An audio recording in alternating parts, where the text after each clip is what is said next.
ನನ್ನ ಲೈಫಲ್ಲಿ major change ಆಗಿದ್ದೆ ಜಿಮ್ಮಿಂದ. ಹ್ಮ್. ಸೊ ವಾಟ್ ಹ್ಯಾಪನ್ಡ್, ನಾನು PU ಓದ್ತಾ ಇದ್ದೆ, ವಿದ್ಯಾಮಂದಿರ್ ಅಂತ ನಮ್ಮ ಮಲ್ಲೇಶ್ವರಂ ಒಂದು ಕಾಲೇಜ್ ಇದೆ. It was a very strict college, ಆಯ್ತಾ.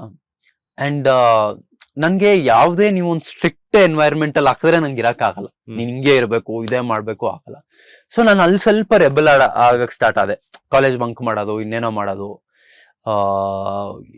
ಎಕ್ಸಾಮ್ ಅಲ್ಲಿ ಓದ್ದೇ ಇರೋದು, ಆ ತರ ಎಲ್ಲ ಏನೇನೋ ಮಾಡಕ್ ಸ್ಟಾರ್ಟ್ ಮಾಡಿದೆ. ಅವಾಗ ನನ್ಗೆ ಅಂದ್ರೆ ಆ ಫ್ರಸ್ಟ್ರೇಷನ್, ಆಂಗರ್ ಎಲ್ಲ ಇರುತ್ತಲ್ಲ. ಆಮೇಲೆ ಆ ಟೈಮಲ್ಲಿ ವೆನ್ ಯುವರ್ ಟೀನೇಜರ್ ಅಲ್ಲ, ವೆನ್ ಯುವರ್ 16-17 ತುಂಬಾ ಒಂಥರ ಡಿಸ್ಟರ್ಬ್ ಆಗಿರ್ತೀವಿ, ನಮ್ಗೇನ್ ಕ್ಲಾರಿಟಿನೇ ಇರಲ್ಲ. ಅವಾಗ ನನ್ನ ಲೈಫಲ್ಲಿ ಬಂದಿದ್ ಜಿಮ್.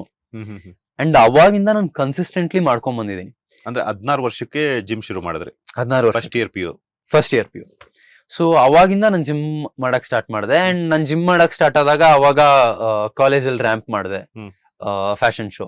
ಅಂದ್ರೆ ನೀವು ಫಿಟ್ ಆಗಿದ್ರೆ ಕೇಳ್ತಾರೆ ಫ್ಯಾಷನ್ ಶೋ ಮಾಡ್ತೀರಾ ಅಂತ. ಹಂಗೆ ಥಿಯೇಟರ್ ಸ್ಟಾರ್ಟ್ ಆಯ್ತು. ಥಿಯೇಟರ್ ಅಲ್ಲಿ ನಂಗೆ ಒಳ್ಳೊಳ್ಳೆ ರೋಲ್ಸ್ ಕೊಡೋರು, ಇವ್ನ್ ಹೀರೋ ಫಿಸಿಕ್ ಇದೆ, ಚೆನ್ನಾಗಿ ಮಾಡ್ತಾನೆ. ಸೊ ಐ ಥಿಂಕ್ ನನ್ನ ಲೈಫಲ್ಲಿ ಮೇಜರ್ ಡಿಸಿಪ್ಲಿನ್ ಕಲ್ತಿದ್ದು ಜಿಮ್ ಇಂದ, ಅಂಡ್ ಡೆಡಿಕೇಶನ್ ಕಲ್ತಿದ್ದು ಜಿಮ್ ಇಂದ.